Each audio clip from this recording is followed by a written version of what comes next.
Como les dijo Daniel, soy de un pueblo muy pequeñito, es un pueblo llamado El Tulillo, de menos de 2,000 habitantes.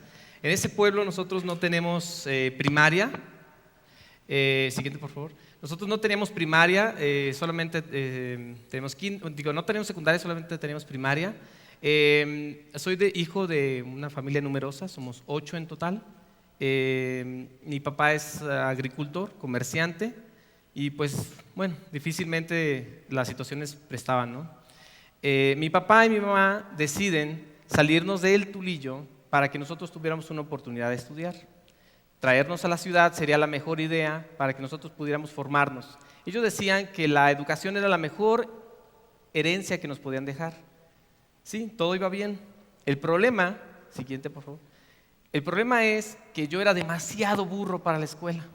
Demasiado. Era tan burro, pero pésimamente burro, que la maestra de segundo año de la secundaria me decía: Julio, usted está tan mal que sacó un 3 y un 4 en su examen de matemáticas, en sus exámenes.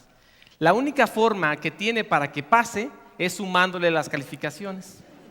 Y yo le decía: bueno, pues ahí está. No, Julio, es que usted no entiende la diferencia entre promediar y sumar. Y yo dije: ¿venía en el examen?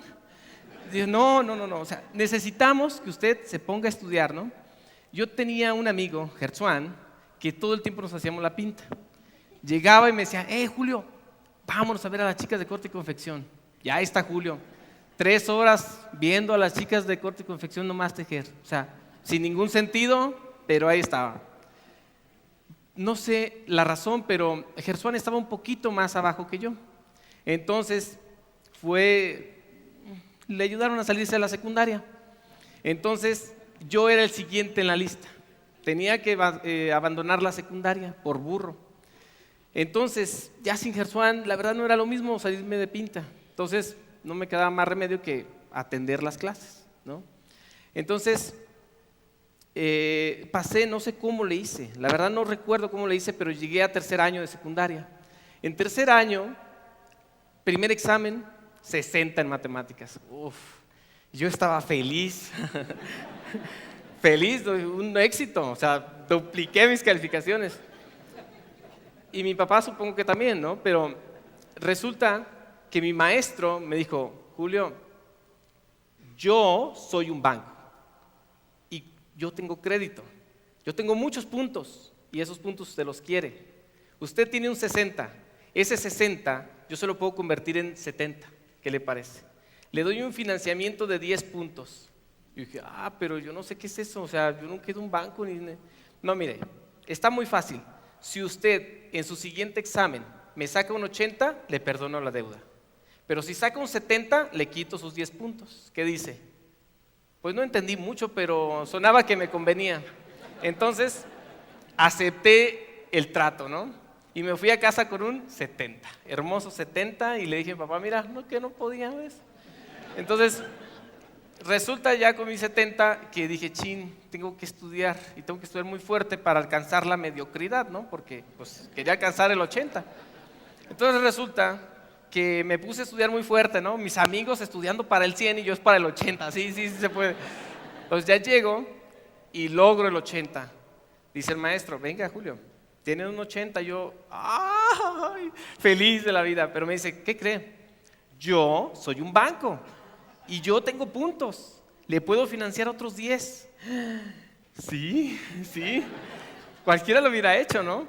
Me dijo: le voy a poner un 90, ¿qué le parece? Váyase a su casa con su 90, pero ojo, si en el siguiente examen no saca un 100, entonces yo me cobro mis 10 puntos.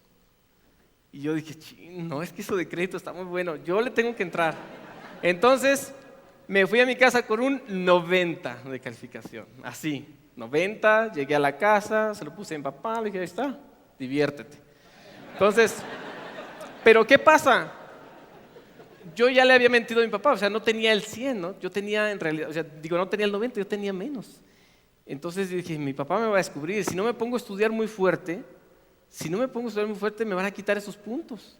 Entonces yo le hice hasta lo que no. La verdad ya lo disfrutaba un poco, porque ya como que me estaba gustando eso de los puntos y de crédito. Entonces Me puse a estudiar y el maestro llega en el último examen.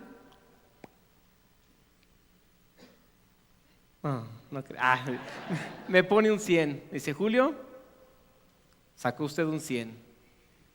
Y yo, todavía sin aliento, me dice, ya no me dijo que era un banco. Me dijo, le acabo de demostrar que es usted un huevón.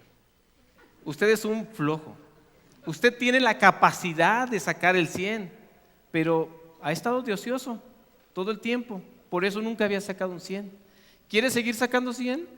Pues siga esforzándose, sigue estudiando como lo hizo para mí ahora y verá que en su vida le va a ir muy bien. En ese momento, me cayó un balde de agua y creí en mí mismo. Dije, pues sí es cierto, yo puedo en realidad. Y en lo sucesivo, traté de hacer lo mismo. En el siguiente, cuando yo entré al bachillerato, a mis 14 años de edad, di el primer curso de álgebra a 50 personas. Siguiente, por favor. Más adelante, entré a estudiar la ingeniería, en electrónica. Ahí conocí a otro profesor, Valdovinos, que me dijo una historia y se las quiero compartir. En 1939, el profesor Neyman, en sus clases de estadística, solía poner los ejercicios en el pizarrón. Y él ponía los ejercicios que tenían que ser de tarea, ¿sí? Pero un día puso los ejercicios que eran imposibles. 2 ejercicios que a la fecha eran imposibles para la estadística. Danzig, un alumno, llegó tarde ese día. Entonces Danzig no sabía que los ejercicios eran de tarea. Que eran imposibles. Él pensó que eran de tarea. Entonces Danzig se fue y resolvió los ejercicios, porque no sabía que eran imposibles. Entonces, lo que yo aprendí de ahí, y se los comparto, es, había que llegar tarde a clases. Bueno, no, ¿verdad? No, en realidad, lo que pasaba es que, ¿qué hubiera pasado si Danzig hubiera llegado temprano a clases? O sea, él hubiera sabido que los ejercicios eran imposibles y no los hubiera intentado, porque eran imposibles, ¿sí o no? Entonces, para mí Danzig en ese momento había reescrito, había reformulado lo que significaba lo imposible. ¿Qué es lo imposible ahora? ¿Es temporalmente imposible o imposible para quién? ¿Sí o no? Entonces, en ese momento yo dije, de ahora en adelante, cuando alguien me diga que algo es imposible, pensaré que es un reto y pensaré que es algo que yo puedo resolver. Entonces, cuando yo estaba en el tecnológico, al mismo momento, yo iba a Estados Unidos a trabajar. Mis padres me financiaban, mis hermanas me financiaban para que yo fuera a trabajar. Yo trabajaba en la construcción, albañil, como dice Daniel. También trabajaba en la limpieza. La empresa que amo, Intel, donde trabajo, yo aspiraba las alfombras de la empresa, cambiaba algunas lámparas, limpiaba ahí en general. Pero juntaba el dinero suficiente para continuar mis estudios de ingeniería. Y cuando yo regresaba a México, decía, no, es que esto tengo que aprovecharlo, porque son segundos de tiempo, o sea, son minutos los que tengo que estar en la escuela. Entonces yo concursaba y concursaba, bueno, y no se alcanza a ver muy bien, pero más de 65 reconocimientos obtuve. Sinceramente, la mayoría perdí, pero algo gané.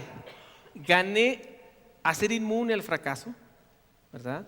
Y gané muchos amigos y conocimiento que fui adquiriendo en las pérdidas, ¿de acuerdo? O sea, se pierde más, se gana más perdiendo, la verdad.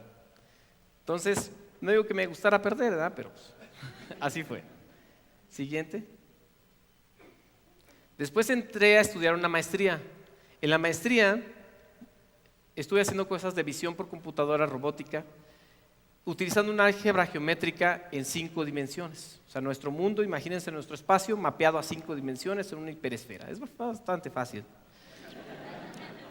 En ese momento me dice mi profesor, a quien aprecio mucho, Eduardo Bayro, me dice, Julio, esta geometría, la geometría conformal, no nos permite a nosotros modelar elipsoides e hiperboloides y así. Yo decía, ¿cómo? No es posible. Yo le dije, no, profe, hay que hacerlo, hay que hacer una matemática, una geometría que nos permita modelar las cuádricas, que nos permita ir a más dimensiones y nos permita trabajar esas entidades geométricas. Me dijo, Julio, eso es más bien para un matemático. Y yo dije, bueno, gracias porque me está dando un reto, ¿verdad? ¿Sí se acuerdan de la historia de Danzig? Entonces yo dije, me está dando un reto, pero no era tan fácil el reto. Sí es cierto que era por un matemático. Entonces, seguí, por favor, siguiente. Fui a Corea del Sur, estuve haciendo mi postdoctorado allá. Yo me gradué de mi doctorado con un 99 de promedio, con una mención honorífica. A mis 26 años terminé mi primer postdoctorado. Estuve en Corea del Sur trabajando con robots humanoides, allá nació mi primer bebé. Siguiente, por favor. Cuando regresé a México, yo nunca quité el dedo del renglón. 7 años después, logré la transformación de 9 dimensiones. Una geometría de 9 dimensiones que permite, así de simple, tomar nuestro mundo tridimensional, llevarlo a 9 dimensiones y hacer uso de las cuádricas y trabajar con las intersecciones, cuerdas y todo eso. Eso simplifica mucho para los matemáticos la forma de procesar las cosas. Y de hecho, Springer publicó mi artículo y como otros artículos que he publicado, pero Springer publicó este artículo y a mí me permitió ir a varias partes en el mundo a presentarlo. Y ahora hay más científicos, más investigadores que utilizan este framework, este marco matemático para sus investigaciones. ¿Pero qué creen? Ahora yo soy un banco y yo les doy crédito a ustedes, yo creo en ustedes. Bajo de cada uno de sus asientos hay un billete. Ese billete es por un valor de 500 pesos para el siguiente TED. Pero solamente lo puede canjear aquella persona que logre una transformación imposible para su siguiente evento. Quien lo tome aceptará el reto. Está bajo sus asientos, pueden tomarlo. Siguiente, por favor. Ese es del banco del Tulillo.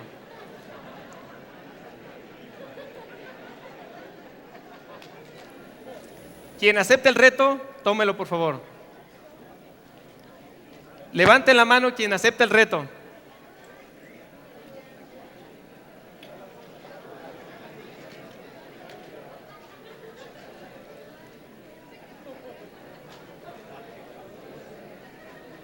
Muchas gracias por su atención.